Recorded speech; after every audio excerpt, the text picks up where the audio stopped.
How's it going, everybody? Thanks for being here. Oh, I'm still learning to do this at the Hobbit house. I'm going to make a few adjustments here. Oh, man. How's everybody doing? Thanks for being here. Oh, I had some really fun stuff we could do. I did have some really fun stuff we could do. And then I think we have a frozen pipe, and so my mood has dwindled. Dang it. Oh my gosh, how's it going? Well, thanks for being here, everybody. Renee, I think Renee was first. Who's first? Giuseppe, Derek, Peter, how's it going, guys? Dr. Love Ty, Matthew, DJ, Roscoe, how's it going? When did the squirrels get PPE? It's been a while, actually. It was probably mid 2020, I think. Creative did that for me. Am I a Mac or a Miller guy? Hey, man, I am a Mac guy. Definitely a Mac. Mac is the way to go. I don't even think I've unwrapped a Miller in, golly, 7-8 years, maybe. For those of you guys that are wondering, what the heck are you talking about? We're talking about how you put in the breathing tube. So Dr. Love Ty must have some anesthesia experience, some anesthesia knowledge. Oh man, am I tired? Do I look tired, Renee? I am feeling a little tired. I shouldn't be. I am feeling much better. Thank you, John. I did have, what was most likely the Rona a couple weeks ago, and I'm way better. Still coughing, still have a little bit of a sniffle, but man, way better than I was. So here we are up here at the Hobbit house, and I've made some really good progress, and I want to talk about this really good progress that I made. I have hit a couple of bumps here and you can see one of my bumps right here. One of my bumps is right here, which is trying to get ZHA to work on the Amber, and I am not having much luck, which is kind of a bummer. Right? And I don't know if that's me. I don't know if it's because maybe I got like the Amber device that I have is like a pretty early one. It's sort of the prototype thing or whatever. So maybe that's why, but I'm having trouble. Thank you guys. Thank you for your kindness. I'm feeling much better. I am feeling much better. Dealing with cleaning up 2 water events Thursday and Friday. Frozen pipes suck. Oh, Vanessa, you're feeling my pain. So let's talk about that so I can get it off my mind, okay? Go. So it's been pretty dang cold up here in Aidendale, right? Hey, Chris, how's it going? What's up? It's been a while for me. Happy to make it. I'm glad you're here too, man. It has been a while. Full serial address. Oh, try using instead of TYY. Okay, well we're gonna look into this. Bear Cool, you stick with me. Don't think Twitch chat is working. Can't see YouTube. I'm always wonder if that's a thing in the settings here in Restream should be working, but maybe it's a thing in my OBS settings. Anyways, let me try and stay focused. Just try for a minute.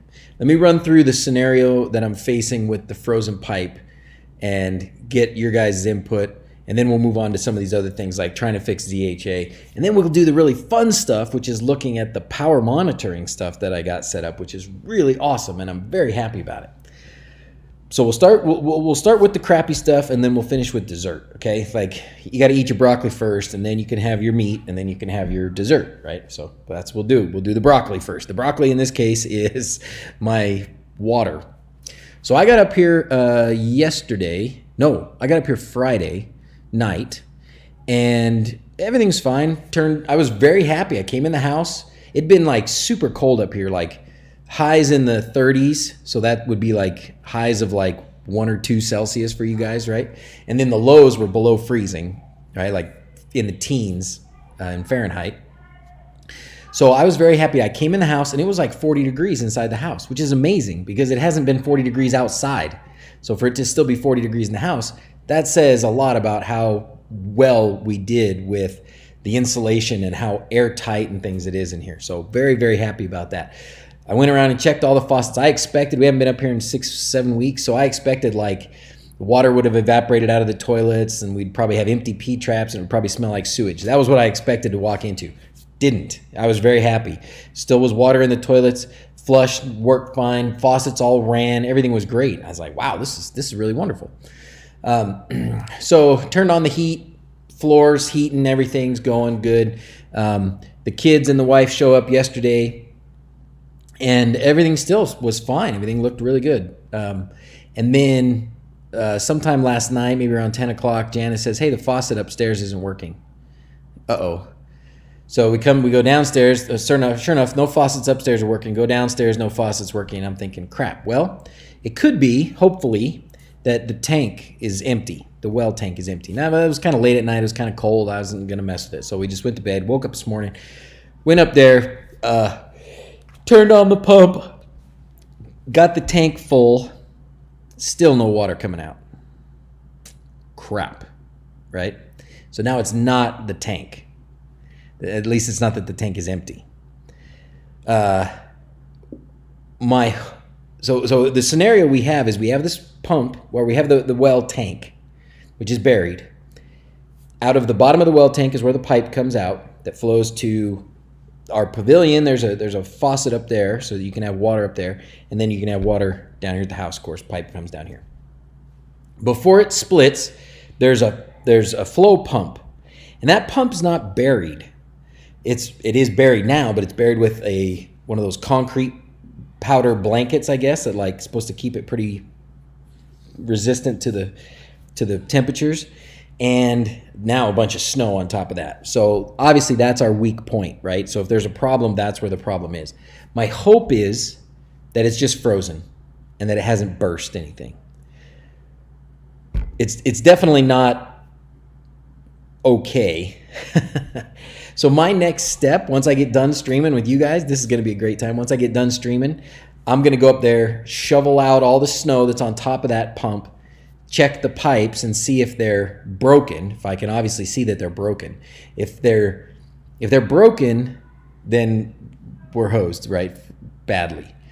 If they're not broken, if they're just frozen, then I do have a neighbor, what I was talking to, he's got a heater we can put on there and we can try and warm them up and thaw them out. So there's hope that it's not a broken pipe, but that's the situation I'm dealing with. And that's just now, right? Like just now dealing with that. So it's on my mind. So, man. Yeah, don't see the messages from Twitch. Dang. Okay. I wonder where the setting is. I'll try and mess with it. But okay, so there's that. What do you guys think? Anything else I can think of? So we're gonna run into a problem because nasal integration with the sea salt. Oh, nasal irrigation with sea salt. Oh my gosh, really? Oh. Should do a stream for your phone from your phone. Would love to see the fix. Okay. I hope it's only frozen too, Vanessa. Man, I hope it's only frozen. So what I'll do is, what material is the pipe? It's just PVC. It's PVC. Is that better or worse? KW Writer, is that better or worse? Slowly heat it up to avoid the steam. Oh, good. Frank, good thinking. Oh, so worried about that. So we've got a bad situation there because we've got that flow pump, which has to be down low, right? It has to be at the bottom of the tank. But I've got to be able to get to it, like later. So I think I need like a manhole or something, like a concrete something to put down on top of that, because I can't make it up above the level of the water in the tank. Oh, hey Jed, how you doing, man? We're dealing with frozen pipe up here, and I think it's frozen up it's not frozen in the house, that's for sure. It never got cold enough in the house, but it's frozen somewhere along the way. And it would make sense that it worked. Does the downstairs pipe run through the inside wall? Yeah. You think it's frozen at the wall? If pipes are frozen, then I would put money on cracked pipes. Yeah. Inside the house has been warm enough, but outside maybe not. This isn't off the grid, but do you think you'll need fuel or oil diesel-based emergency heat and generator? Definitely generator.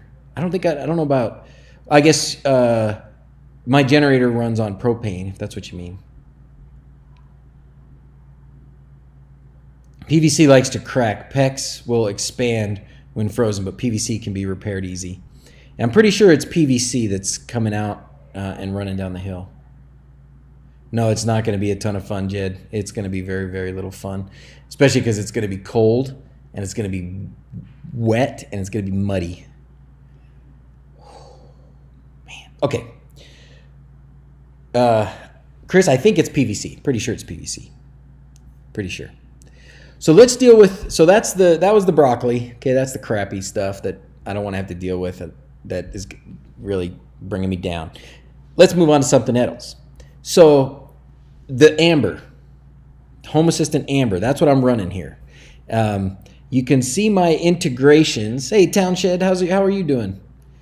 Townshend?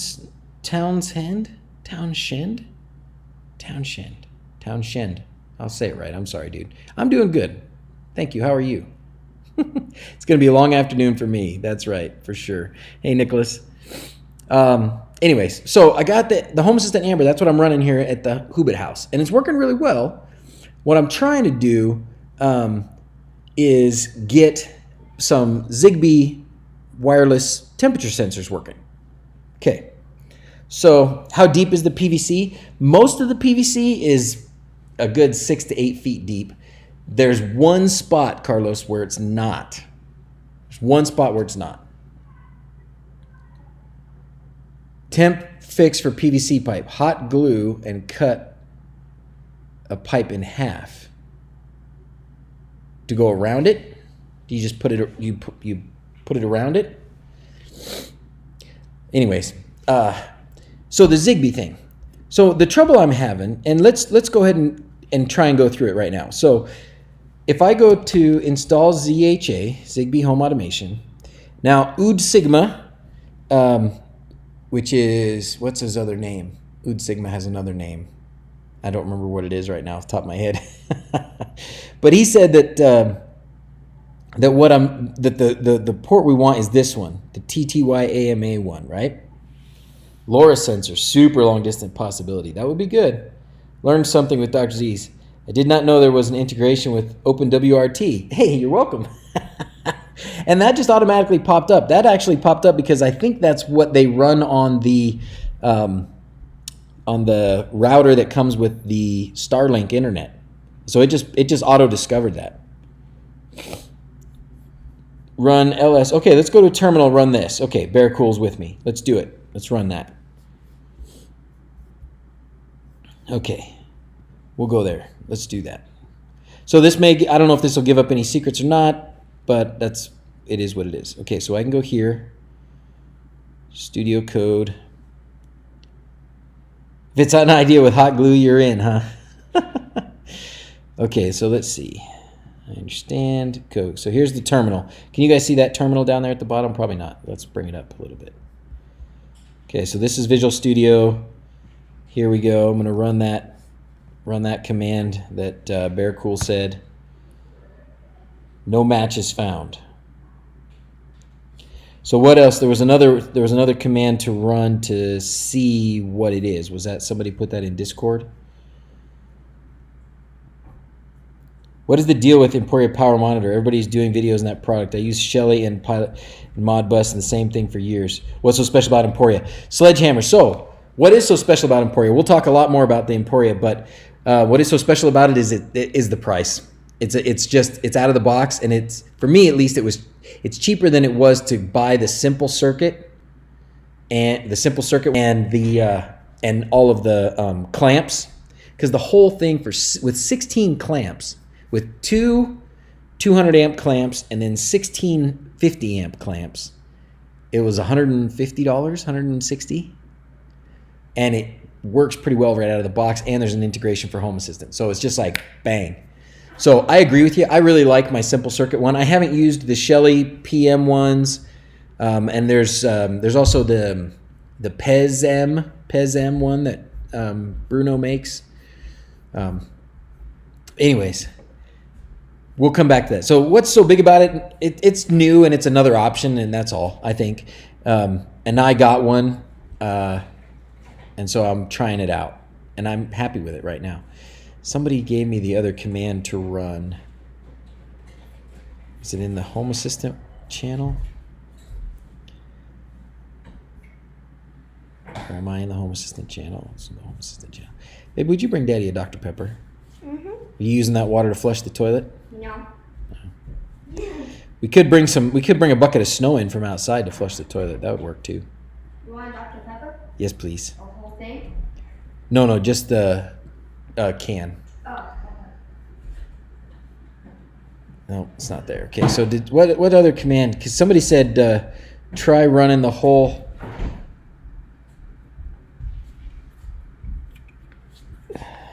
Thank you. Teacher gone tech. Super delayed. Oh no. What the heck? What took you so long? So what else can I run? There's another thing I can run here to see what the hardware stuff is. So host hardware. Let's do that. Let's do that because you can see what I see, which is a whole bunch of stuff I can't use. All right. So the trick is we're trying to figure out what to put in for the Zigbee the Zigbee radio for ZHA. Okay. If we try the simple method, I'll try and keep a reasonable train of thought here, like how would I troubleshoot this, right? Oops. So I'm going to go here. I'm going to go to the integration. I'm going to install the ZHA integration, and OOD Sigma says it's AMA1, TTY AMA1. That's the serial device path. Okay. Now I would have thought it would give me a serial number and stuff here, but I guess not. So let's put that in, submit. Okay.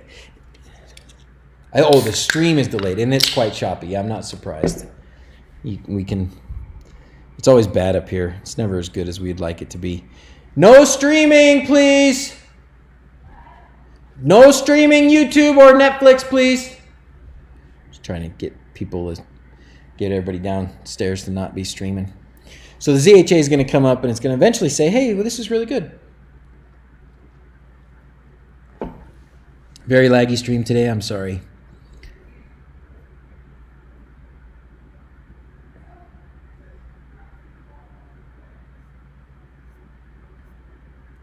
You can be on your phones, just not on the Wi-Fi, okay? Okay, so here we are. Now we got to this point. Is there snow on the dish? I don't think so. I think it's just not very fast. Just lame. But Daddy, right? I'm laying down the law. Okay, so I'm pretty sure that what it has is a Silicon Labs. Now, I don't think it's actually the Silicon Labs Ember ZNet protocol. I don't know what that is. But it's definitely not DigiXB. It's definitely not a Texas Instruments. It's definitely not a Z-Gate. And it's definitely not this electronics decons, right?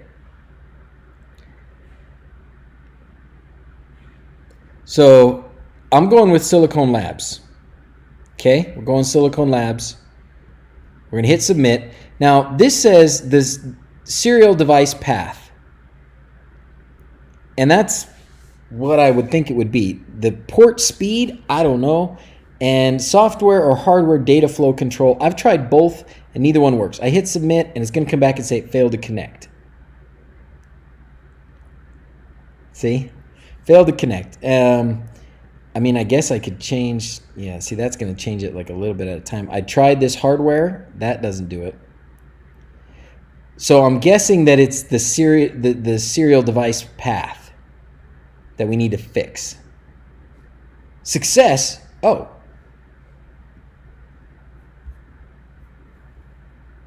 Retrying setup. Oh.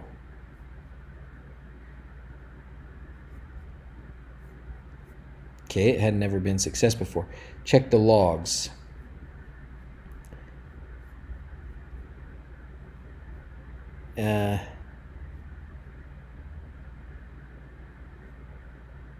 Timeout error.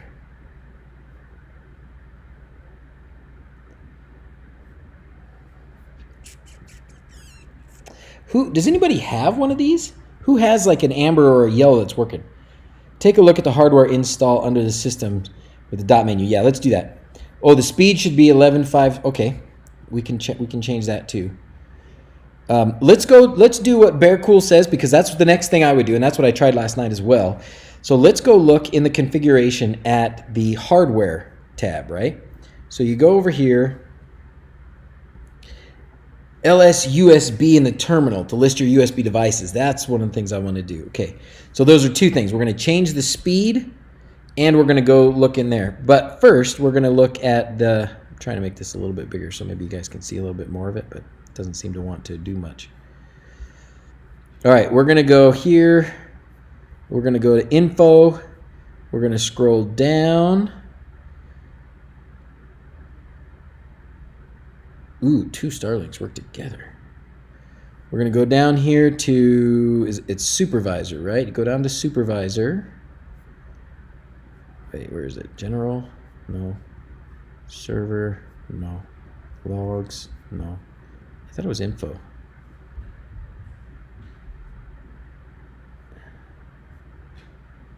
Where is my, it should give me the little dots.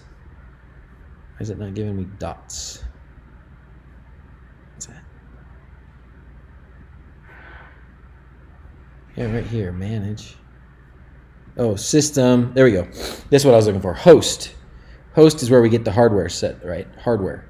Okay, so now look at all this. There's tons of stuff for me to look for. Ah, right?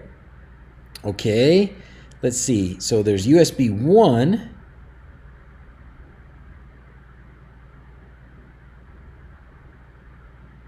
I don't know what any of that is. I don't see anything. Devices, platform, dev bus, USB 101. That didn't help me. I need to make this a little smaller so I can see what you guys are saying. Audio is bad now too? Sheesh. My audio's okay. What a day. Tips on where to go to update Marlin firmware. Oh. Somebody help Rachel with that. Okay, so where under hardware would it be? So when I've listed hardware like on the blue or something, it always seems to come back a little bit easier to see than this. It was pretty clear what stuff was USB. So if I look at port, no, that's not doing, that's nothing. Oh, and here's the TTY AM1. Device name, device path. Maybe I need this path. Maybe I need this whole path. What do you think? If I take that whole path there and use it instead.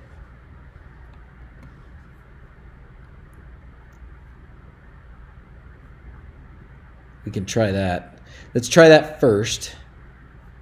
Okay, so let's go back to the integrations. And I'm probably going to have to just delete this and do it again because I can't really change it, I don't think. So let's delete it. And then add it again.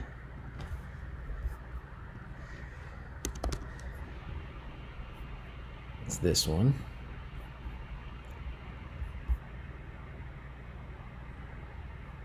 Videos, now the video is good, but the audio is in and out, huh? Oh. Normally it's just dev TTY, yeah. Okay. Well, the next thing we'll do is we'll run the LS USB.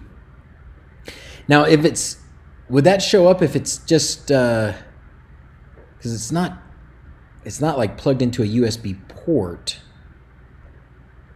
right? It's soldered onto the board. I don't know. We'll get there and see. That's how I set up my Z-Wave USB a few weeks ago. Okay. Did you cut out that whole path? Okay, Silicon Labs. We're going to submit that. Now here we're going to change this device path to all that thing. And then we should change the communication speed as well, which might have been the problem in the beginning anyways. And it's 11.5.600. What was that again? 11.5.200. Okay, yeah, that was one of the standard ones, right? 200. Okay. Can change if you change ports. Path is better. Doesn't care which port it's plugged into. Show the same list as what I just saw. Okay. Well, let's try this. Failed to connect. Oh, it was hardware last time too. 11.5.200. We're changing like multiple things at the same time. I did hardware last time, and that at least got us past this point. Nope. Nope, it doesn't like that.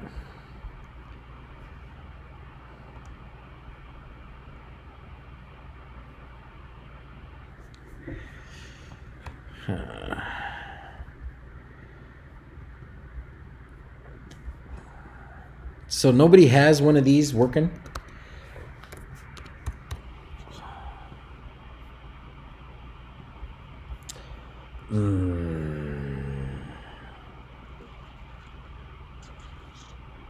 TTY can change if you change ports. Full path is better. Doesn't care which port is plugged into. Find a channel on YouTube that updates your machine. They'll share the firmware. Okay, good. That's for you, Rachel. Thank you. Thank you, John. Any other ideas here, guys? Using a cellular booster might be handy for a secondary internet connection. You know what? It might be better if I use my hotspot on my phone too. That might be better. Try with the other speed. Okay. That means I got to do this again though to get that.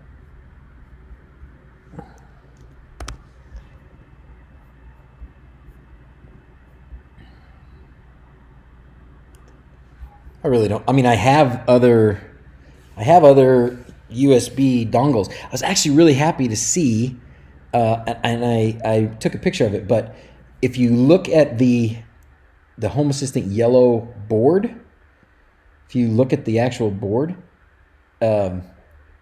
it does have what looks to me to be a place to connect a place to connect an antenna. Oh, turn the Wi-Fi on.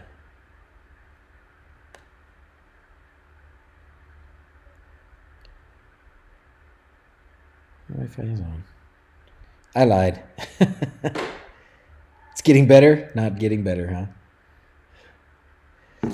Okay, so we got to this point. Try this. We'll just try it with the other speed.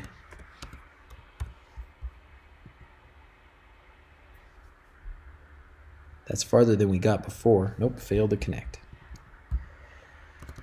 Well, that's too bad, man. I mean, if we're going to... I don't know where we're at with the development on the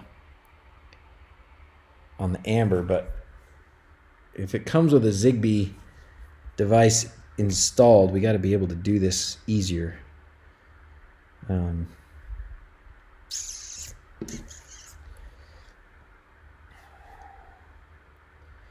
What adapter am I trying to install? So it's already on the board. So if we go to the Home Assistant Amber or yellow, so you can see I was searching for these things. Look at hardware info. Look for ZHA name. Okay. So this is what for Bear Cool, this is what I've got. And it has a Zigbee module installed on the board. You know what I don't have is the battery, which is weird, but that's okay. If you zoom in, oh, this picture doesn't zoom it in. That's too bad. If you zoom in on the board, look right here, right there. that is a place to connect an antenna. So you could connect an external antenna, just one of those simple external antennas that we use for the Unos and stuff. So connecting a simple external antenna would even boost your Zigbee reach, is my hope. So crowd supply page says pre-install Zigbee firmware can be upgraded. So it is the EZSP. So does that mean it's a different one than what I'm trying to deal with here? I guess we could also just try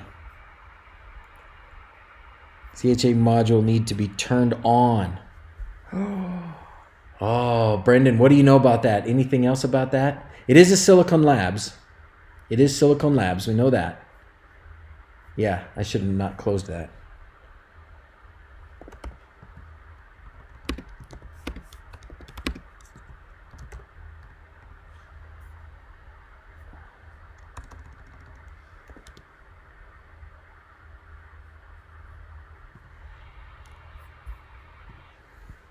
How do you turn it on, Brendan? What else do you know? What else did you hear?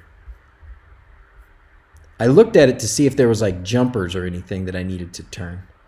Tried Zigbee to MQTT with the built-in Amber. I have not tried it. So this is what it has, right? Silicon Labs. Oh, that's the USB bridge. No. This one. Smart Wireless. Zigbee 3.0. So it's this right here. MGM 210P Mighty Gecko module.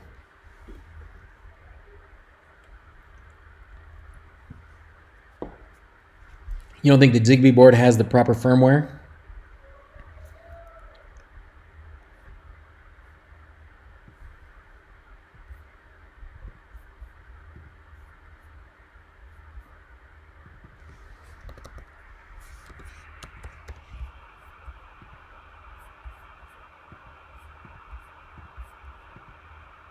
Okay, so somebody said go back to the hardware and look at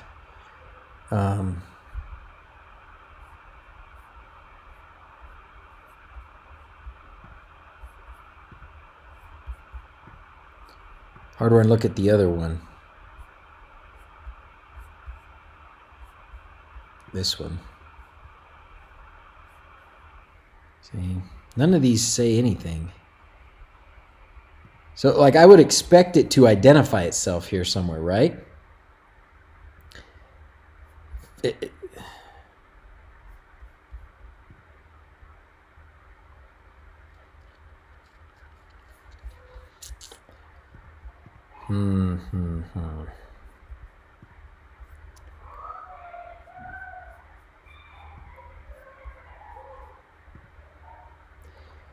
I just remember on one YouTube video I was watching, he had to do something first to turn Zigbee on. It was a while ago. Okay. Type ZHA in the search on the hardware, Bear Cool says. Okay. Thanks for sticking with me, guys. You guys okay doing this with me? This is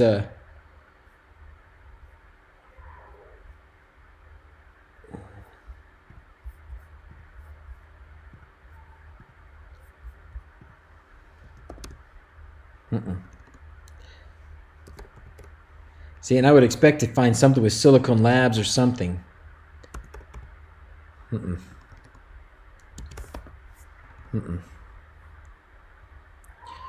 Just need to document better notes of what I have upgraded to be able to fix it. Oh, I see. You're still working on your Marlin. What happened, Rachel? You're just trying to get a new version, or did something crash? Okay, well, does anybody have any other ideas on this? We're certainly not seeing. We're not seeing the.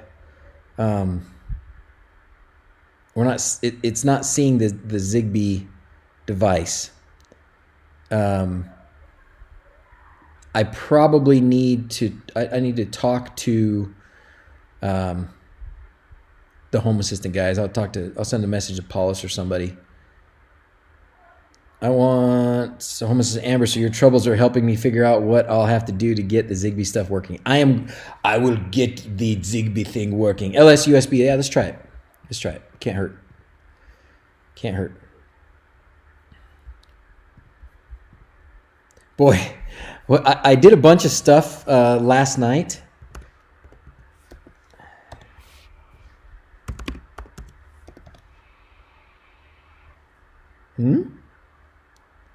We need Frank. I don't remember who's the hardware guy. Is it Ludius? I don't remember who's the hardware guy. Put the printer away in November, just getting it back up. I wonder if I'll ever put my printers away ever again. I was so happy with getting my printers working again.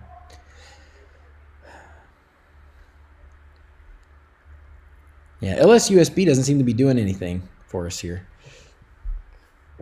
unfortunately. I think what we need to do is we need to play a little Dr. Pepper animation for some Dr. Pepper power.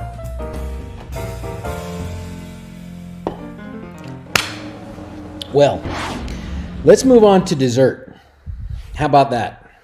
You guys okay with that?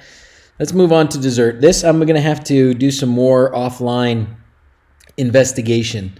I've been working on it for a couple days. I just expected it would just work, just turn it on, it would work, but clearly not the case. So got to do a little bit more investigation, figure out why, what's happening. I remember initially my Amber wasn't working because I had this USB boot was set, and I had to take that jumper off.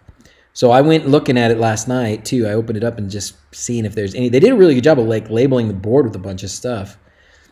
I was hoping maybe that the Zigbee device would have some other label or something that would tell me where it needed to connect to or anything, but it's just no go on that. And it's very possible that it's a firmware thing. I have upgraded Home Assistant on the Amber here, but it could be that my specific Amber was a really early version, and so it's not quite the same. Who has these, by the way? Does anybody have these? Have they really gotten them out yet? Or are they still dealing with like supply chain and garbage? You guys know?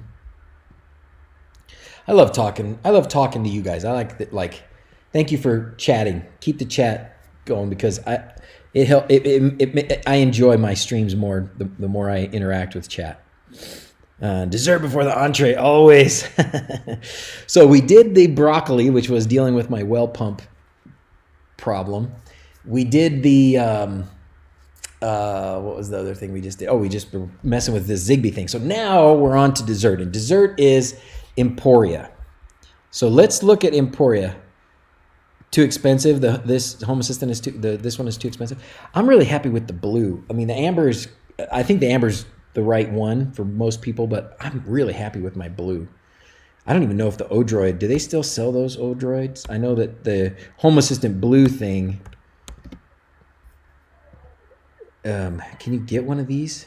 I wonder if you can even get these anymore. Yeah, but this is $83, but that's without anything, and they're out of stock, so good luck. Good luck. But that's what the Home Assistant Blue is based on. Man, what a world we live in. You can't get Raspberry Pis, you can't get Odroids, you can't get, like, what in the world? Jeez. I'm sure your Amber will be worth the work. I got my blue working finally a few weeks ago, and it was so worth it. I love my blue, for sure. I will love my Amber as well, I know, but I do love my blue.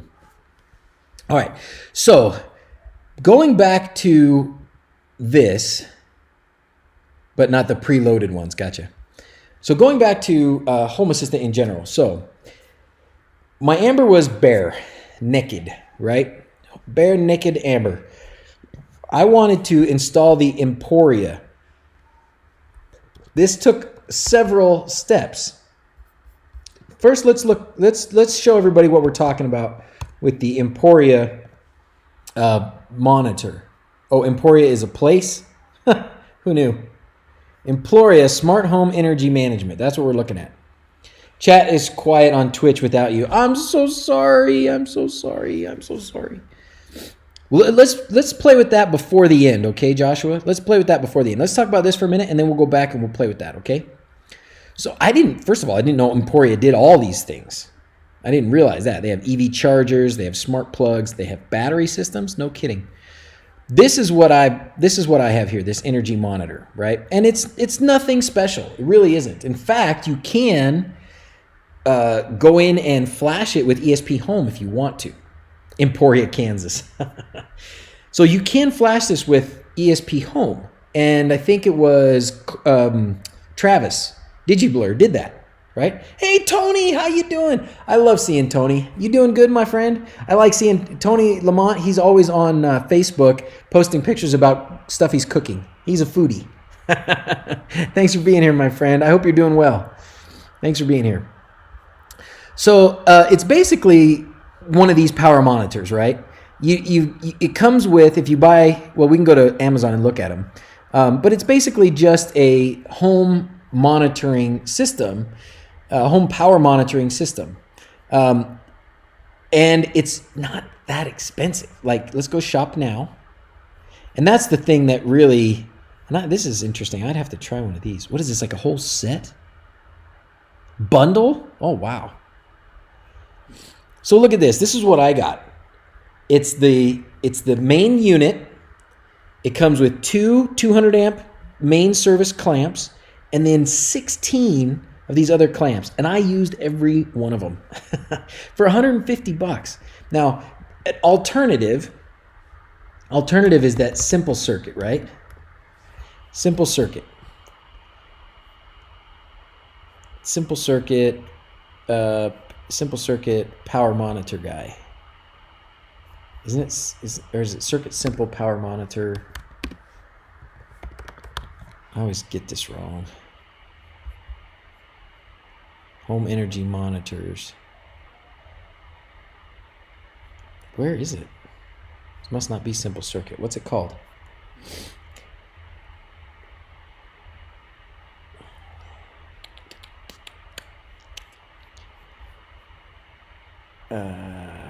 We'll do it this way then. It's DIY power monitor.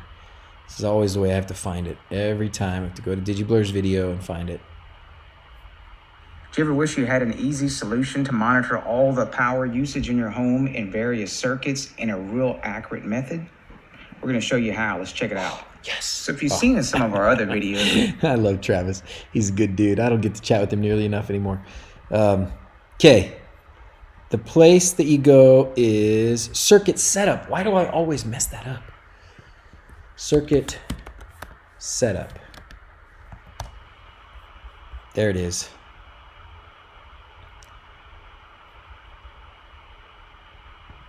Come on now. CircuitSetup. Thank you very much, Justin. Okay. So here's, if you go with his, and they're out of stock, but, and I can totally understand why, by the way. So if you go with his, I thought it was, what does he got here? And I love this, and you know me, I really want to support the guys like this. So CircuitSetup is a great way to get it, right? Definitely a great way to get it. I've been very happy with mine. So I think it was, I want to say it was $100 and something because you get this, right? You get the board, and this is 6 channels. You can stack them though. You can expand them, but it's 6 channels, and then you got to get the ESP32 board go on top, and then you got to get the each of the clamps, right? And he does sell the clamps. So there's 20 amp clamps. Here's 100 amp clamps, $10. 120 amp clamps, $13. The whole setup there is in my mind, it's more than the Emporia, and you can understand why. You know, no surprise. It's the same thing as if you buy a DigUno or a DigQuad. It costs you more than if you go to Amazon and you buy the cheapest ESP based RGB LED controller, right? You can buy ESP, probably not 32 based, maybe you can. You can definitely buy ESP 8266 based controllers like the old Magic 801 or whatever it was called, so, or 108, something like that. So buying from some of these companies that can make them in bulk and that have a big, that don't need to make much money on each one, and or buying everything at massive discounts because they're buying so many, they're going to be cheaper, right? So here's a way that if you aren't in the budget, or honestly right now, because unfortunately you can't get most of these things right now, this is a way you can get something like this, okay? Now, and you can flash them with ESPHome, and I will just simply refer you to Digiblur for that. So if we go to Emporia and ESPHome,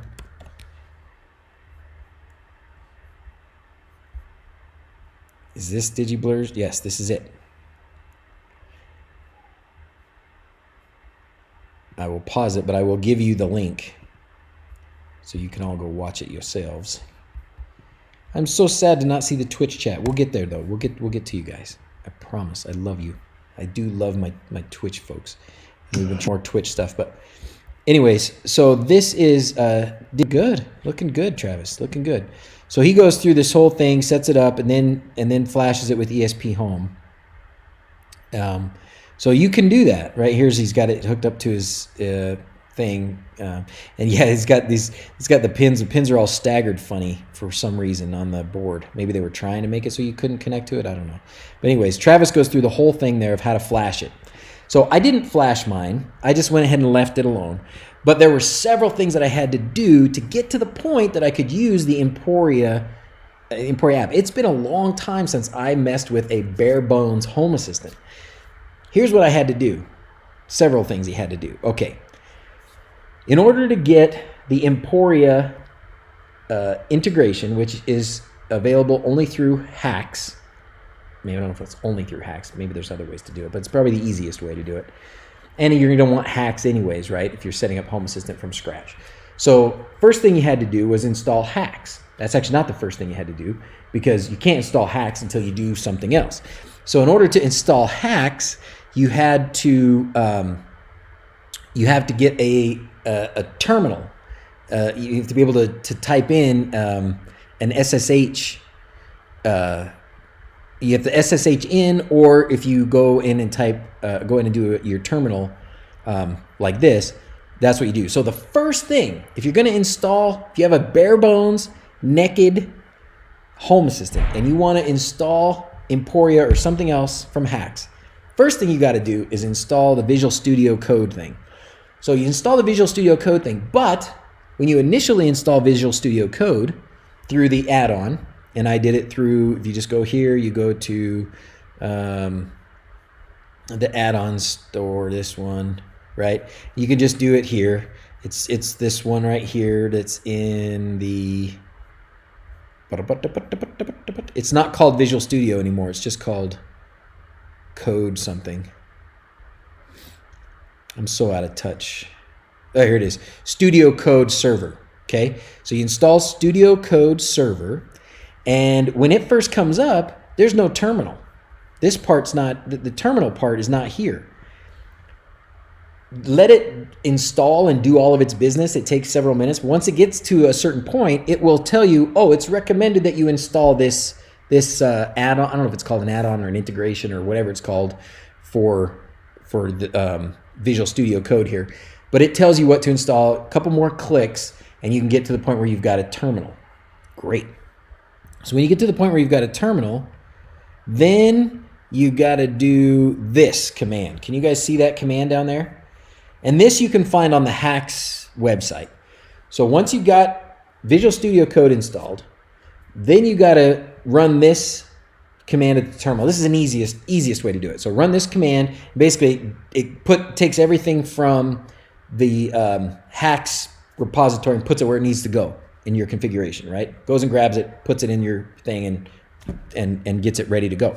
Then you got to go to the integrations, and if you go to the integrations and look for HAOS, it won't show up until you do a hard refresh of the browser. So hold shift and hit the refresh there, and then it'll come up. And then you can find it here in the integrations, okay? And that's actually a common thing because that happened with the Emporia as well. So once you got HAOS installed, then you go into HAOS. Oh, it looks like there's a newer version available. I'm not going to install it right now.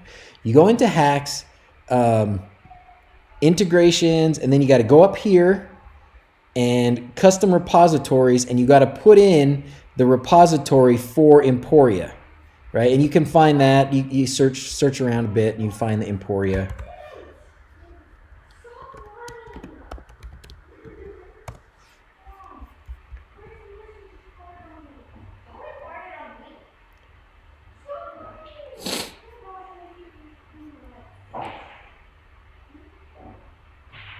Waiting for this to come up. Anyways, it tells you here what and I'm listening to my girls argue about who farted on who. Yeah. I don't know why that website doesn't want to come up.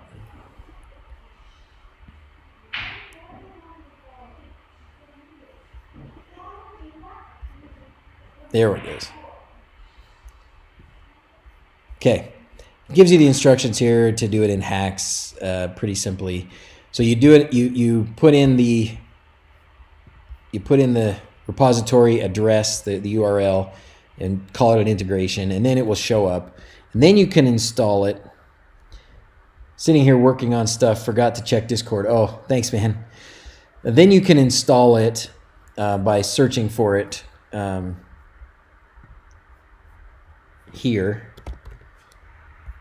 Oh, it's not there now because I've already got it installed. But once you install it, and then you're back at the integrations page. Like it was a complicated thing. It was not that easy.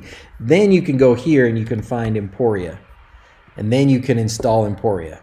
And then it uses the cloud. You have to use this for the cloud. This is the cloud based when you use their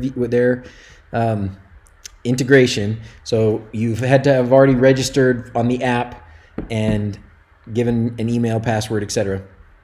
But now we can go here and we can see all of our different circuits. Okay, and I'll show you the Emporia app is actually really pretty good. I don't have my phone connected so easily. I am feeling good. Thank you very much, Street Wiz Tech. I'm feeling better. I'm going to feel worse later when I have to go dig out these frozen pipes. But the Emporia app is actually pretty decent. I went through and named each one of the circuits. If you have a 2-pole circuit and it's the same device, so you know that both poles are going to be the same amount of current, you just put one clamp on and then you just double the power. And you can do that in the app when you set up the circuit and give it a name, and you just put a 2 at the whatever they call it, the power something. So anyways, it works pretty well, and I'm happy to have it here as well. But with this, I can now see all of so there's sensors for each one, and it gives you multiples. It gives you the last minute, the last day, and the last month for each circuit. So if we look at something like the refrigerator in the last minute has used, I think this is in watts, right? Yeah, unit of measurement is watts. So it's used 9 watts in the last minute. And in the last day, it has used 900 watts, right? 0.9, now this is kilowatt hours over a day. So this used 0.9 kilowatt hours. And in the month, which has only been the last 2 days, 2.5 days, since I hooked this up, 2 days, it's used 1.76. So that's really awesome. All right, for me, that's great. So I can see things like the geothermal system, which is not using that much power at the moment, but it certainly has over the last couple of days. And it's probably not using much at the moment because it's probably hit the temperature it's been trying to reach for the last day and a half. So now it's not doing too much there. Hot tub's not turned on. The hot water heater was on for a little while. Now it's not been on. And that's probably because it doesn't have any water in it. Microwave, you can see we use the microwave a little bit. So this is really useful. This is really useful stuff. And now that it's in Home Assistant, I can do more dashboard for it or anything like that. What made you go with Emporia instead of Sense, Jeremy? Numero uno is Emporia is way cheaper than Sense. Let's look at Sense. If you look at Sense, Sense Power Monitor, they are expensive. $250, right? $260, and versus $150, right? And then what do you get with this? Now, if I recall, the Sense monitor doesn't let you individually monitor different circuits. It's like it monitors your main circuits and then, or your main two lines coming into the house, and then you have to, or then it's supposedly it's supposed to be able to detect fluctuations and say, oh, your refrigerator's on. We can tell it's a refrigerator. Or your washing machine's on. We can tell this is a washing machine. In anecdotal experience from others, including Hookup Rob, exactly what Nicholas has just said. It has issues finding the devices. So it might run for several months and still not recognize your refrigerator or your electric car charger or your microwave. So being able to put the actual clamps on the circuit breakers, that so you know this one's for the refrigerator, this one's for the microwave, this one's for the floor heat, blah, blah, blah, is way better than leaving it all to Sense and their algorithm to try and figure out what's the water heater, what's the refrigerator. Especially since it doesn't always work with Sense. You may wait forever and it'll never recognize it. And the price. And it's $100 less to do Emporia. So Sense, would not recommend. Emporia, in my 2 days of experience, actually I ran it at home and at the other house last week for a while, just to kind of get used to it, see how it worked. And I was going to decide, do I want to keep the Emporia there, or do I want to bring the Emporia up here? Because down there at my main house, I'm not as worried about individual circuits. So it's okay to use the CircuitSetup one that I have down there, that I've been using forever with ESPHome, because all I really care about, what I mostly care about, is my main usage of power. It's not as important for me down there to know where how much power the fridge is taking, how much power my office is taking, or the 3D printers and all that stuff. It doesn't matter as much to me there. Here it matters a lot because we're running off the grid. It's going to matter quite a bit what we can turn on and what we can turn off. And Emporia, with each thing individually named, is going to tell me when something's on, when something's off. And I can even get it set up so that it will give me some warnings if I've got multiple things running and I need to do some adjusting. Now, yeah, it's bad, Jeremy. It's bad. I remember, like I said, I remember Hookup Rob talking about it and saying he had his hooked up for a long time and it still hadn't recognized a lot of devices. Did I flash it? I have not flashed it, and I don't think I will, Chris. I don't think I will. I may get another one and flash it for fun, but I don't think I'll flash this one. I think it works pretty well like this, and I'm not too worried about the cloud in this particular case. I just need it, and I need it to work. You have an Emporia and you'll install it next week. Sense seems like a rushed design for power monitoring with a gimmick. They didn't think out the design, in my opinion. Yeah, I think they had like the start of a good like that algorithm. They're like, oh, this would work for this, and maybe under perfect conditions it works. But I think when you get into a house where maybe you don't run the microwave very often, or maybe you don't run the washing machine very often or something, it just doesn't really practically turn out as well as they thought. Yeah, and Bear Cool, so Bear Cool has the Emporia as well, and he flashed his. Fun configuring it. He's being sarcastic, right? That was the other thing. That was the other thing that went on in my mind about the Emporia is if I flash it and then I've got to go through and kind of calibrate. I don't know if you have to calibrate each one. And what Digiblur, if you watch his video, the Emporia is not as accurate as the circuit setup. So if you want like real accuracy, circuit setup is going to give you better accuracy, and I'm sure that's part of why it costs more, because it's got more circuitry that levels things out, gives you a better reading and such. Emporia is pretty good for what it is. Sense does sound amazing in theory, but not so much in real life, right? Sense, and I was a little discouraged at first, but it's actually working well. I have a house that has very few breakers and a lot of things on those breakers, and it's working okay. Well, that's good to hear, John. That's good to hear. And when you bought your Sense, the Emporia I don't think was even an option, because this Emporia thing, I think the first I heard about it was, what, a month ago or less, when I bought one and got it working. So it hasn't been that long that Emporia has been available. And if you don't need 16 sensors, you can do the 8, or you can just do the whole. This one is only the 200 amp ones, and it's only $70. Like, how awesome is that? 16 sensors and pair of flexible current sensors. Oh, interesting. Utility connect for select markets. So they've got a lot of good stuff. How would it compare with the Shelly? So, Athemi, tell me which Shelly are you using, and are you just using like a Shelly Pro or something, like where it's actually the breakers? First thing to tell you about that is in the US we can't use those. 3EM. What about the accuracy? Good question. I don't know. I would expect that the Shellys are pretty accurate. I don't know if they're more accurate or less. I'm sorry, I can't tell you. Do I have a picture of the spaghetti in my box? Oh, do I?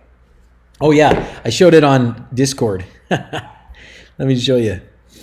Let me show you the spaghetti on Discord here. Nope, it's not in Home Assist. I think it's in the general.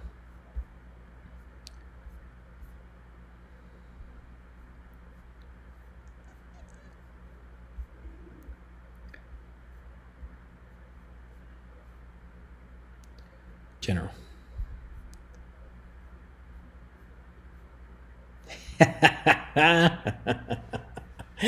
What do you think of that, boys? Ye gads.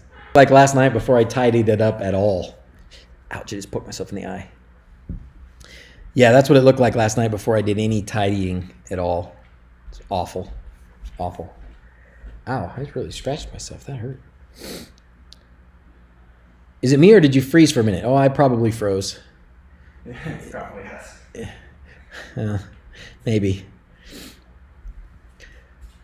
But yeah, that's what it looks like. But basically, I mean, I think I have, the only circuits that I don't have connected are the 3-bedroom circuits and something else that I don't use very much. Can't remember which one it was.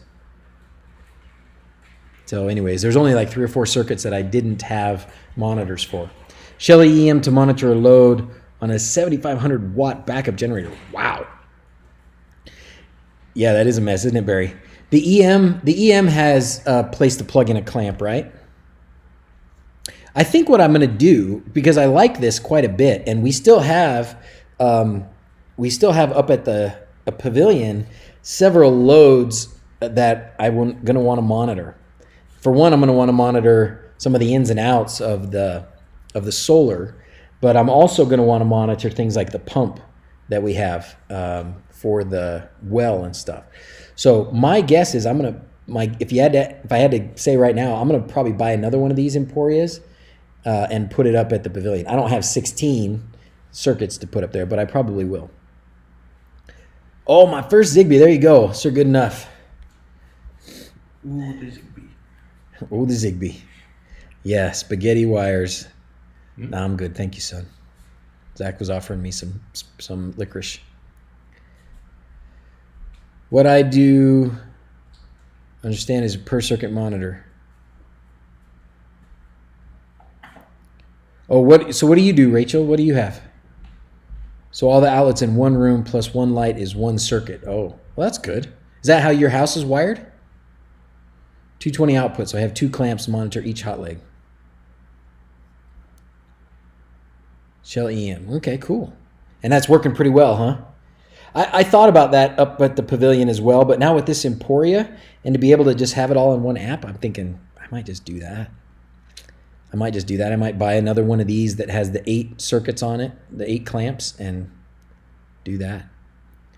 Set up DC power monitor for the lumen cache. So one of these circuits, I can tell you, the utility room is the room that is running a lot of stuff. So right now my utility room, I know I can't really share my screen so well with you guys, but maybe I can take a snapshot of it here. Oh, it's struggling.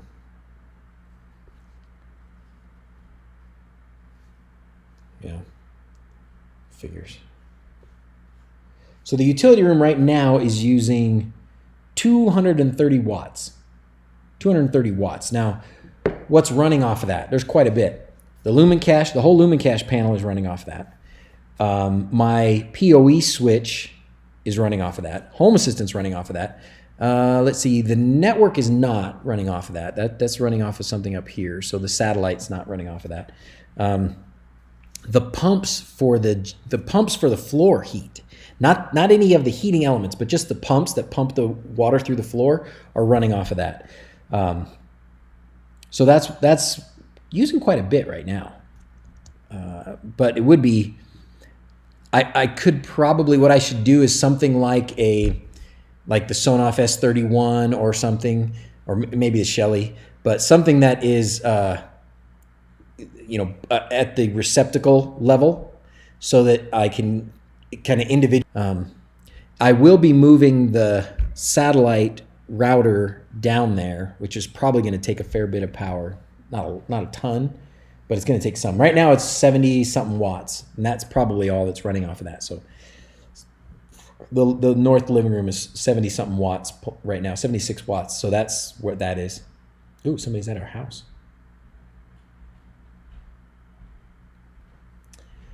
The other thing that's in the basement is the Reolink NVR, right? The cameras. Utility room, everything one circuit, so not helpful in automation. True. Oh, so I want to talk to you about this too, and then we'll try and fix the chat, okay? Local push alerts if you're getting close to a load limit would be nice in that situation. Amen, right? Amen. And that's kind of where I'm going. I was talking to my electrician yesterday, the guy that's come out and helped me do some of the big load stuff, and he's telling me about this house that he's working on that's like 9,000 square feet, and Colin, are you an electrician? Are you in my area? I could use one. 2 Proxmox servers running on there's 300 watts. Everything including the NAS is virtualized. Wow. Anyways, he's building this or helping with this 9,000 square foot house, and the guy that's doing it has this like massive electrical system that is kind of like what I'm doing, but his is like all done ahead of time, right? His is like all part of some ecosystem, where mine is of course Home Assistant and slashing, putting things here and there, right? So he's got a load monitoring set up as well. And then he's got a way to control things. So he can say, well, right now we're running off of, the batteries. And so I want to turn off the water heater, or I want to turn off, this or that, the other things. And so he's got a system where that's all kind of integrated. So I'm sure he spend thousands and thousands of dollars on that system, where me, that's not what I'm going to do, right? I'm going to do it Home Assistant style. But one very important piece of that, which I want to share with you here, onto trying to figure out how to do the Twitch chat and maybe get that resolved once and for all. It's a 32 core dual socket gig of RAM. Okay. Oh,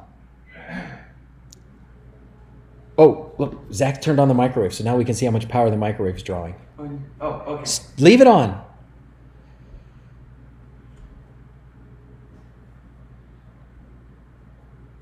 It's a little delayed. It hasn't shown up yet. It's a microwave, but I hear it running, so I know it's on. We'll get it in a minute. So I went and looked at controlling a water heater. So water heater control. Okay. Unfortunately, here in Arizona, make the trip to. Thanks, buddy. Well, if you're ever up here, I don't know why this is Is it disconnected or something? What's going on?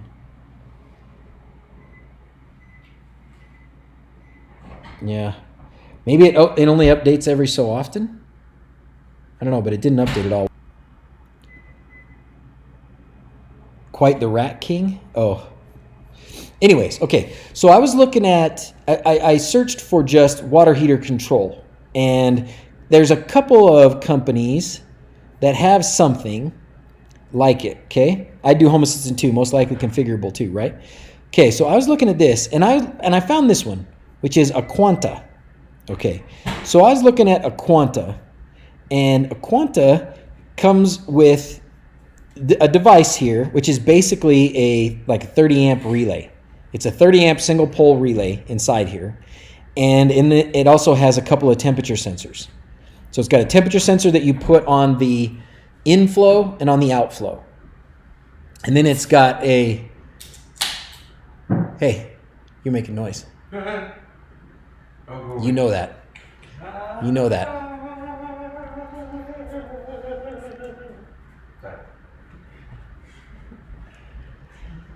I tolerated him for several minutes while he's just over here just trying to push my buttons and just see what he could make before Dad acknowledged his presence.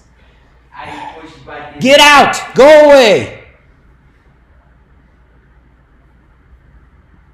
Okay. It's hard to focus, son, while you're doing that. Thank you. Anyways, so there's not too much to this. So this I can very simply, and it's expensive, $160. And I was trying to figure out, okay, well, how does it actually control it? So looked into it, and basically that's what it is. 16 amp breaker. But I did find, and I'm sure this is what's inside there, if you just go 30 amp relay, I found some of these. Thank Uncle Elon for the lack of bandwidth at the wHobbit house. Yeah, no kidding. It's supposed to mean $100 a month. So basically what I did, I went to, you can get these on Amazon as well, but I just went to AliExpress and bought a handful of these. These are 30 amp. These are 30 amp single pole relays, and I bought ones that had like better terminals, right? I would be a little concerned about putting my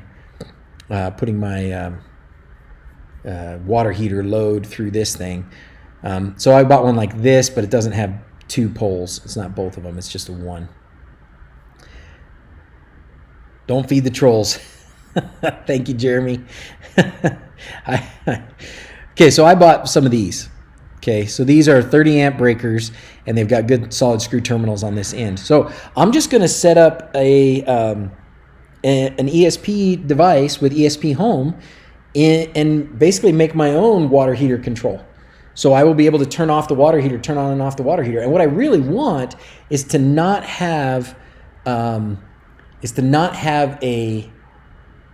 water heater running at night, right? I want the water heater to only run when the sun's up.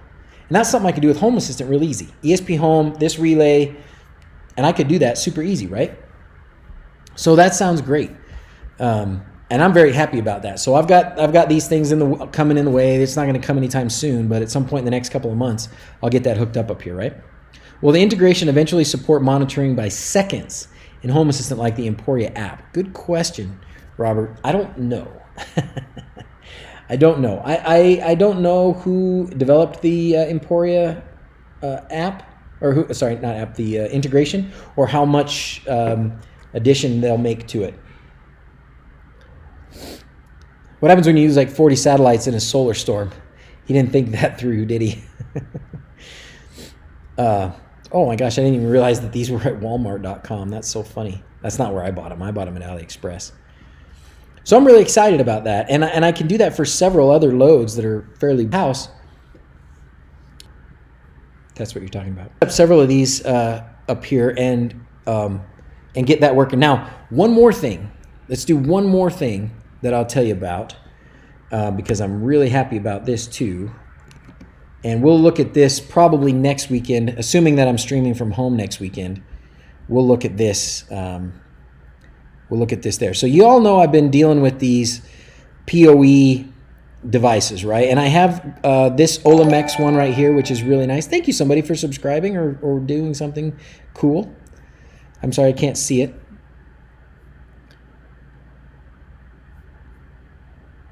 It did at the beginning. The developer removed it to not piss off the Emporia with the load. Gotcha. Are those relay boards UL rated? Probably not. Maybe they are. I don't know. You could probably find some that are. I think the relay itself is. So whether the whole board is, I don't know, but the relay itself is. So these. So we've been talking about these off and on for a long time because I've got Banggood sells these, and I got them a long time ago, and I just had him send me a bunch. I don't even know how many for sure. I have like 10 of them or something.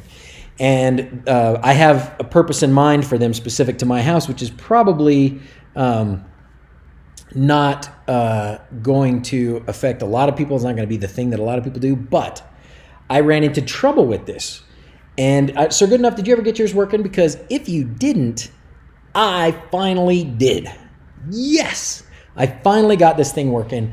I had to make a one or two little tweaks with the ESPHome sketch that I was using. I had the board called out wrong, and I had I think the pins I was using for some of the other things, like I had it set to do a couple sensors and switches and stuff, right? And I think some of those pins were needed for other things on the board, and so it was breaking. But I got it fixed, and I have now an ESPHome sketch that runs this thing, and this thing gives you, I think it's about 10 or 12, I think, GPIO pins up here, because some of these this gives you 2 powers and 2 grounds, and then, 2 powers, 2 grounds, and then 12 GPIO pins that you can connect to up here.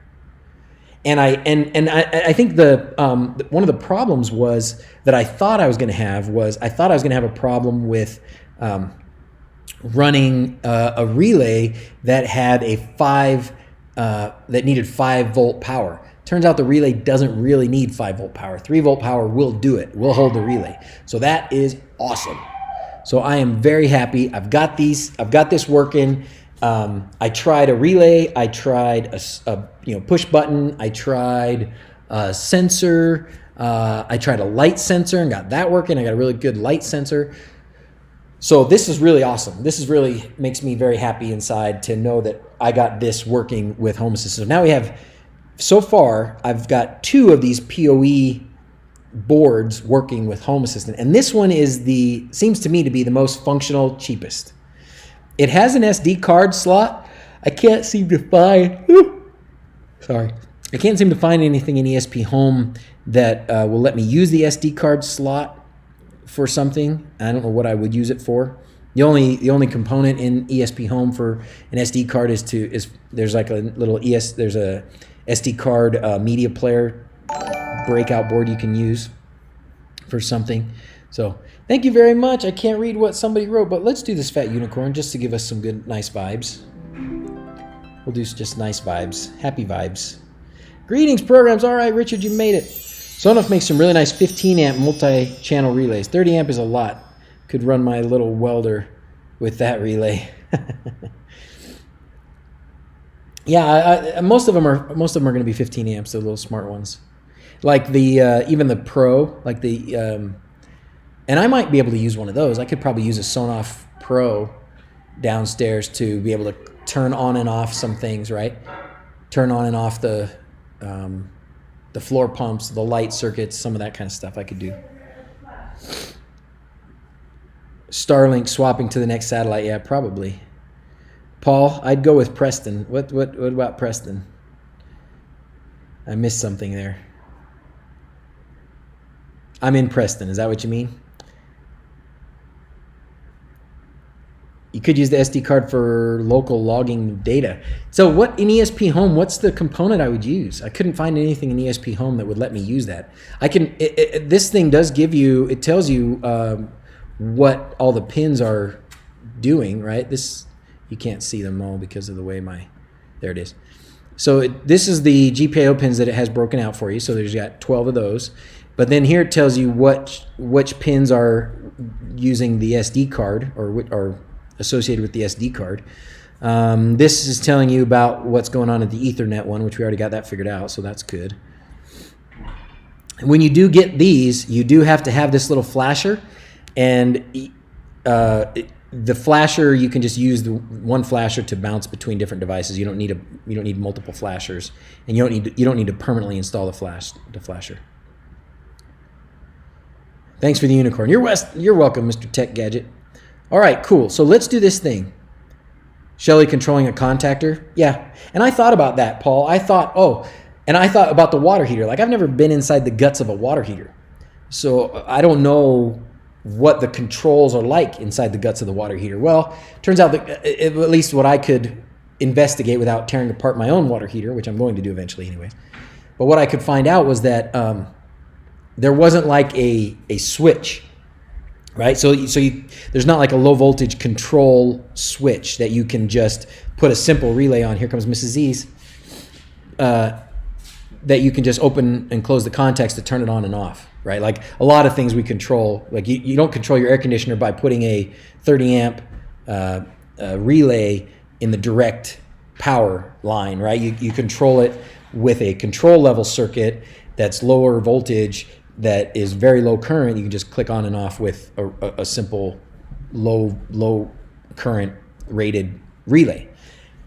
The water heater, at least what I could find, that's not the case. There's not a control. It's all sort of inside, and it's all kind of mechanical. It's got its own temperature sensors, and it just turns on and off based on those temperature sensors, and there's not really a lot else you can do to it. The water heater is very stupid. It is not a smart water heater. I looked at things like a timer. Like, you can put a timer on the water heaters, but they're mechanical timers, which is the weirdest thing, but that just tells you we have not advanced the technology of water heaters very much. At least not the majority of water heaters. At least not the majority of low budget water heaters. No, it's not gas, it's electric, Paul, which is not what I had anticipated, not what I wanted, but that's what we ended up with because we were doing a TV show and we were in a hurry. So, safety over temp fuse, maybe. Yeah, it probably does, hopefully. What do I think about Tech Tips going to Z-Wave? How will his Home Assistant config be? I'm curious. I don't know. I have not watched Linus Tech Tips. I know he went to Home Assistant at some point in the past, but I haven't watched a lot of his stuff lately.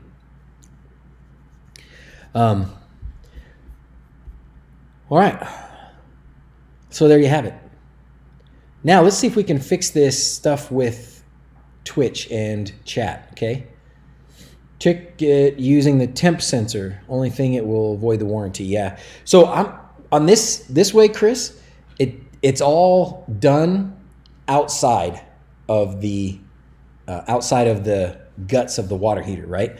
I don't have to take apart the guts of the water heater. I just have to take apart where it's going into the water heater, where the main power lines are going into the water heater. I just need to take one of those lines. I could probably take two, but I'm just going to take one of those lines, put it into my relay, and turn it off.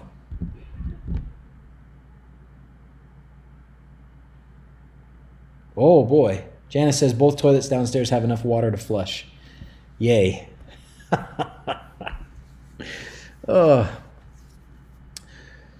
Linus Tech Tips? I think that's the name of the show. Oh, my show, you mean? It's Building Off the Grid. Building Off the Grid. Building Off the Grid episode. So it depends where you look at it. This is it right here. We should probably have a link to this too. So good enough. I'm going to post this. I'm going to paste this link and let you work some magic. Why will it not? Come on, man. Internet here is kind of crappy. I got an overview. Why won't it do anything? This is us, though. There it goes. Nope, that's not it.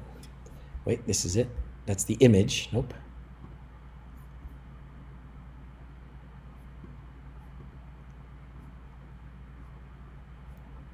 Dang it. Okay, that didn't work out so well. Guess maybe we can try this. I was hoping it would say overview. It really doesn't. Is it?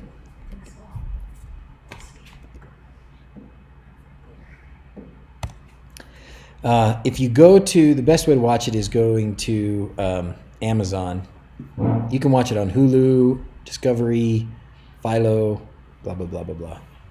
Apple TV, YouTube. It is available. It's been uploaded. It's been uploaded to YouTube a few times, but usually take it off. If you go to Amazon, which is where we mostly watch it, then it's not the same. It's not the same number. It's not. If you go to Amazon, it's not season 11, episode 5. It's season 12, episode 3. Whatever. Anyways, that's the show. Okay. Do I plan on doing any rainwater collection like from the solar shed roof? That would be great, Chris. I think I totally should do that. And I don't remember if I was telling you guys. Thank you very much, Sir Good Enough, for doing that. I don't know if I was telling you guys this, but I had been thinking energy storage, right? Do you guys remember me talking about that? Did I talk about that? Pumped hydroelectric energy storage. So the main theory here is when we've got a ton of solar power, or when the sun's out, you pump water uphill. So you use the solar power on a pump, pumps the water uphill. When you need the power, you let the water run back downhill, and you capture it with a generator, and you get power. We've got a hill. We've got plenty of hill here, and if we do it right, we could have plenty of water. So it's something I had thought about. I don't know if it's going to be more efficient or better than batteries, but there may come a time where we do that. It is not 69 degrees here. That is not Preston, Idaho. It's 70 Outside? inside. Oh, it's 70 inside. Yeah, it's not outside. Okay. Yeah, check it out, man. We should watch our show again. We're going to watch our show again. Companion blog, yes. And I need to update that too. All right. Now, last thing that we'll do for the stream today is we will go here to some of my some of these settings and see if we can make it work. It should be working with Restream, and I don't know why it's not. Big tanks, yeah. We could have, hey Phil, we could have a reservoir. I mean, we've got enough land. We could have a dang lake at the top and a lake at the bottom. That would be awesome, right? I don't know if I'm going to live long enough or have enough money ever to make that happen. Yeah, good question. I need to sort out what the approximate height difference is, AirRec. I believe it's got to be at least 300 feet. It's at least 300 feet. It might be more than that. All right, let's see. Let's see if it's in here. Video storage, analytics, team.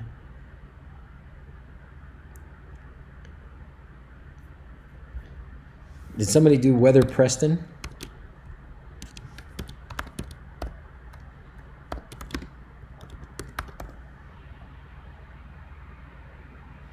Pumped power storage, right?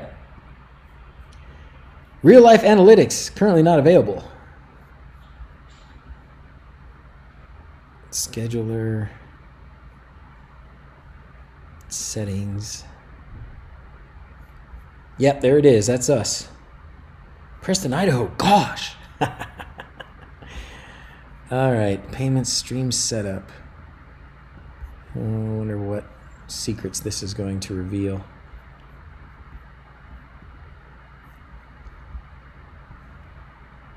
Okay, there's a stream key.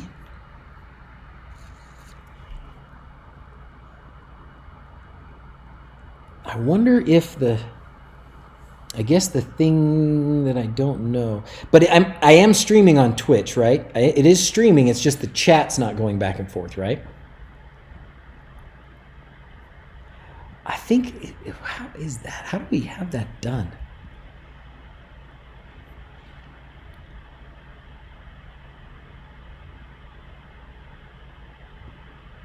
Here's what I need to do. Okay, here's what I need to do. We're going to open this in a browser. So this is, hi Twitch. Are you guys there? Yes, yes, yes. Okay. That's good. So Twitch, if you're on Twitch, chat at me. I want to see if this works. Yes, it's working. We see you on Twitch. Oh, and now look. Now I see the Twitch chat in YouTube. So that was it. So I didn't actually even do anything. Oh.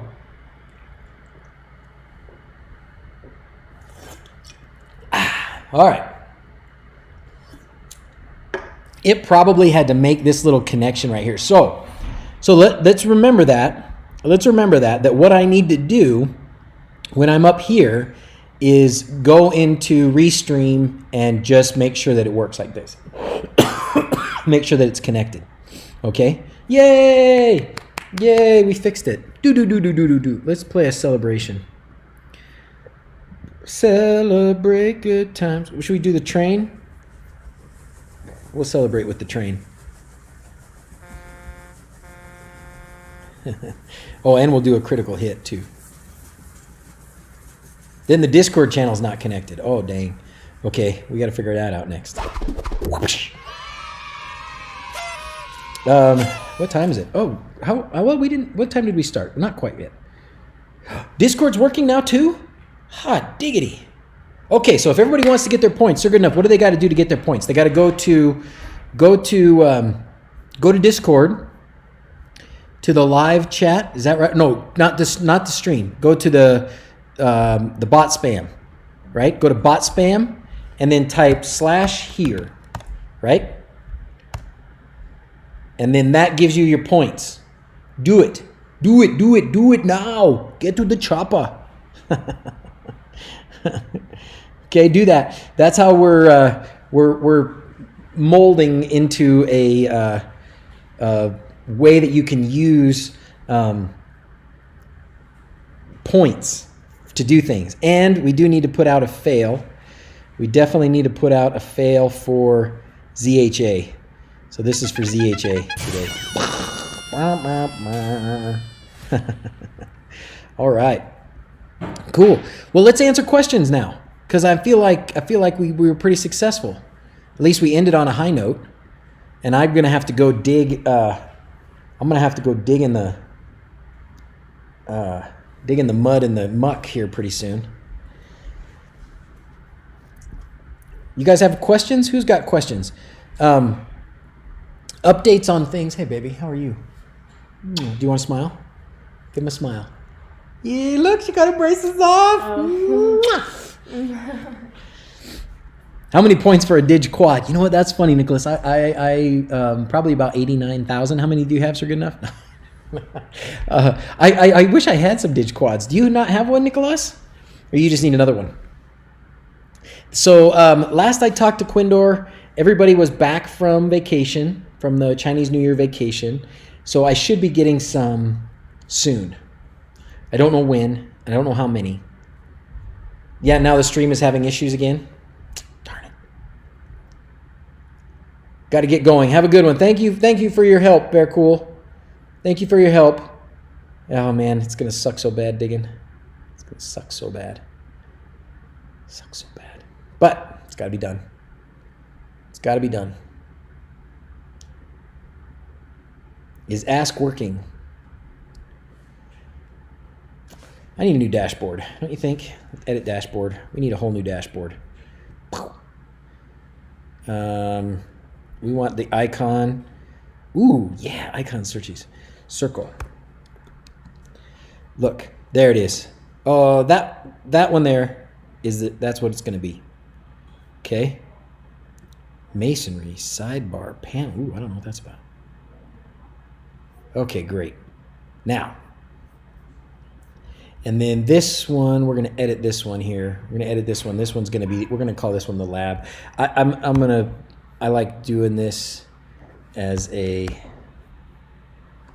beaker. Man, what's those things? Oh, man.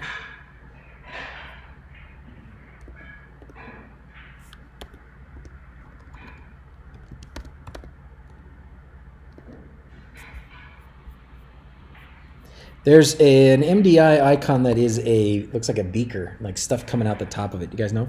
It's not really a beaker, I guess, because those are beakers. So it's not really a beaker. But we'll use that for now. Okay. Okay, so this is going to be my main default. And this is where I'm going to put stuff. And so I'm going to add a media player. Add by entity. Yeah, let's do that. Media player, because I have the TV downstairs. Media player. I don't know which ones. I think maybe it, you know what? It probably turns on every time. wHobbit TV. Oh, source. Yeah, let's do that.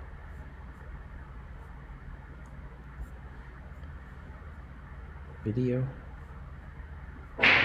Airplay. Channels, yeah. Okay. Oh, wait. No, I want this. That. Continue. Add to Lovelace. Yes. Oh, wait, that doesn't turn it on, though. Flask. There it is. Flask. That's the one I wanted. I actually kind of like that, though, this beaker one, now that I've got it. Busy the last 2 days. Is it this one? Must be.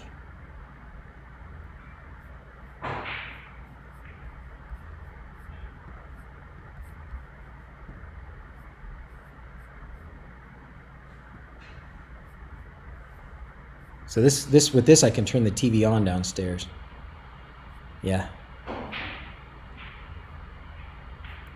This one, I don't know why this one doesn't want to turn the TV on. Oh, that's just the channel selector. Oh, I see. Okay. Anyways, I got to go through here and put some stuff on there. I'll play with it. All right, let's see what questions you guys have. Okay.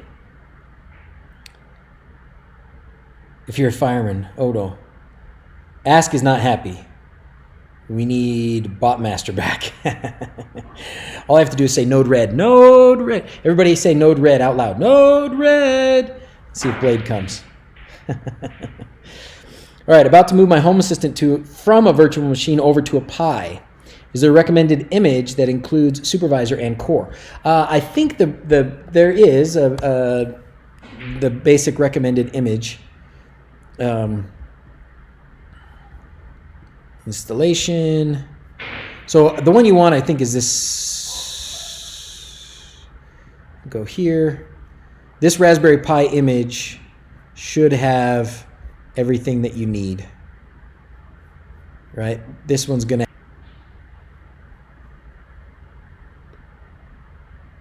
I think you want the operating system one. I'm pretty sure. Core is just Home Assistant as an app, right? And then there's the container one if you're running Docker, and then operating system is what you want to run the whole thing. When you do it, you're gonna do the because with a Pi 4 now you can have it boot from something other than the SD card. So once you get it up and running, go through that process, printer prawn, and make sure that it's not booting from the SD card. It's not saving everything from the SD card. I think you can do. There's a couple different ways. I think you can do it. I'm not sure if you can do like eMMC memory or whatever it's called, or if it has to be USB based. But yep, OS image. Good. There you go. Pi Imager doesn't tell you what's included. Oh, you know what? Do this though. Do this. Do this. If you go to the Pi Imager, like this thing now, this will install Home Assistant for you as well. Did you know that? Just like it does for Octoprint, it will also do it for. Home Assistant is one of the options. I don't know how long. Maybe I shouldn't do that. Let's not do that. But yeah, Home Assistant is one of the options. So as you're going through here, through this Raspberry Pi imager, when you go to choose the operating system, there's ways you can choose different things. And I'm pretty sure you can choose Home Assistant as one of the options or one of the alternatives. I know you can do it with, I know that works for Octoprint, but I think it works for Home Assistant as well now. Because I thought I remembered seeing it when I was doing my Octoprint. Install into an SSD, not an SD. Not core, right. HAOS, excellent. Supervisor is included, yep. It is. Everything is. That's the one you want. That one goes on the bare metal and you'll be good. Giving my wife the finger, headphone holders snapped, shaped like a finger. Advice on entity naming. What do you use to figure out what's what? Oh, good question. One nice thing about the way Home Assistant is now, the way it has evolved, is you can change names. So when something gets put in here, like let's say this binary sensor Raspberry Pi power status, okay?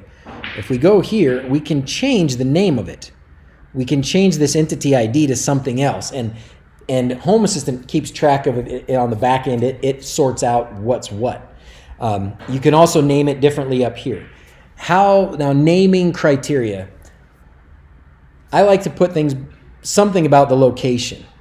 That's the easiest part, right? So if you're gonna have lights, it's lights in what room, or sensors, it's sensors in what area. So where you put that may be better if you put the location towards the end. If you put if it's a temperature sensor, you go sensor.temp and then the location. That way all of your temperature sensors will show up in the right place. They'll show up together, I guess, because they'll all be alphabetically listed by temp and then listed by the location. If you do the location first, then, well, that may be a way to do it too, but you can also do that with rooms in Home Assistant. So that's another way to do the sorting of names of things, is if you put things in the right room when you set them up initially, then you can, or in the right area, then you can go back and find them and control them based on areas. So that's another tip. Just make sure they're also unique ID or automation ID. Then you can change the name without messing up automations. And I would assume that this still has, if it lets you change things here, then it does have a unique ID that Home Assistant already established. Some devices, if you set them up yourself, like, I don't know if ESPHome devices should have it, but I've certainly run into a situation where I was trying to change this and I couldn't, and the error was because it didn't have a unique ID. Device location name, that how you like to do it, Jeremy? I'd go with that. Buffers for everyone briefly about every 10 minutes. Bummer.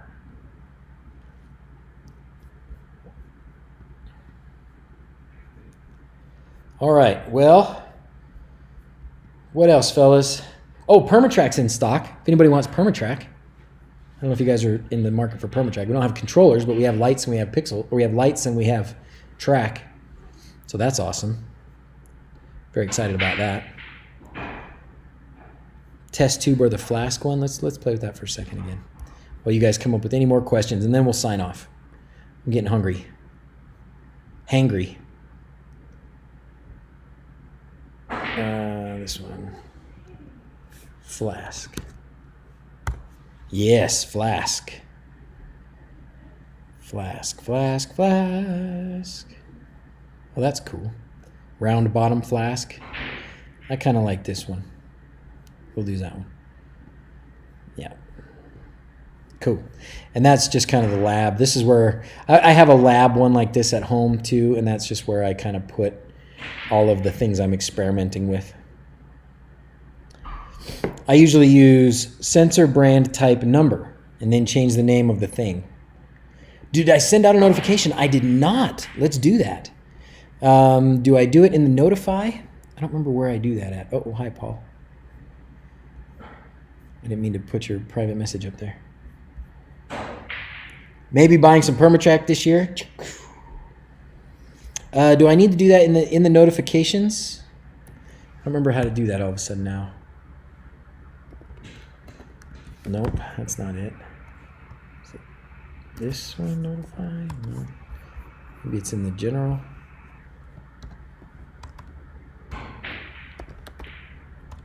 I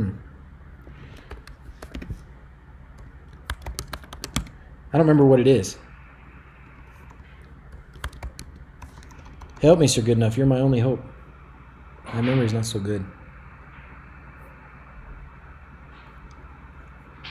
Interested to see what you do with this. I've put in something similar that uses Wemos and have it reporting to Home Assistant. You're using Influx. So far, I've learned compressors and dishwashers use a lot of power. I guess I could convert everything to watts and work out daily totals, but maths. I see the accidental buy. Bring, bring. Thank you very much. Oh, Smart Homer. Printer Prawn, you did the subscribe thing. Thank you, my friend. Would you like unicorns or planes? So unicorns or planes? I think I have both. Here's planes.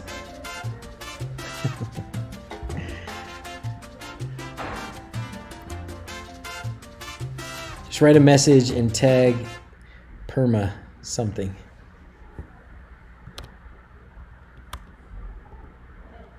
Ah, there it is. There it is. Thank you very much.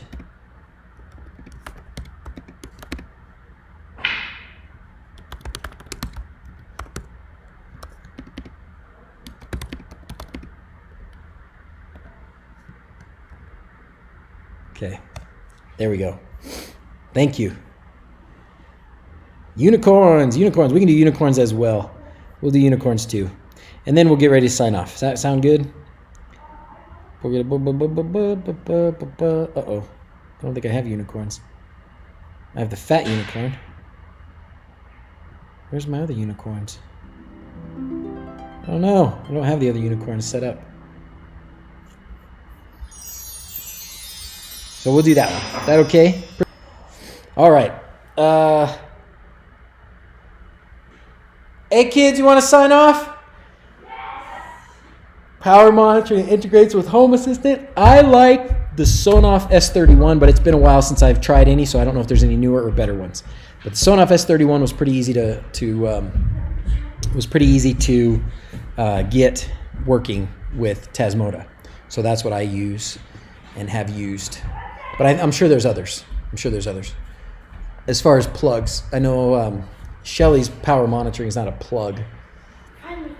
I think most of the other smart plugs that have power monitoring are based on the S31, the Signoff S31. So, how about explosions? Yeah, we could do explosions. What? Please know what? Please no explosions. Boom! Look at that! Pow! But I don't have any sound on that one, right? I forgot to add sound. Ooh, you girls smell good. Like somebody just washed their hands. I did. I just put hand sanitizer on. All right. Okay. How should we sign off? Like we're normal human beings. Oh, okay. That sounds like a lot of fun. It's going to be hard because we're not very normal. Okay, ready? As always, thanks for watching. Till next time, adios. I will take some pictures of myself digging out the pipes. It's going to be fun. By fun, I mean not fun. Thanks for being here, everybody. Thanks for all your help. So good enough as always. Thanks for all you do behind the scenes. See you guys. Next week, I'll stream again, whether I'm at home. I won't be up here, I don't think. And I might be in Las Vegas. Small chance of that. But either way, I'm streaming normal time. Okay. Adios, everybody.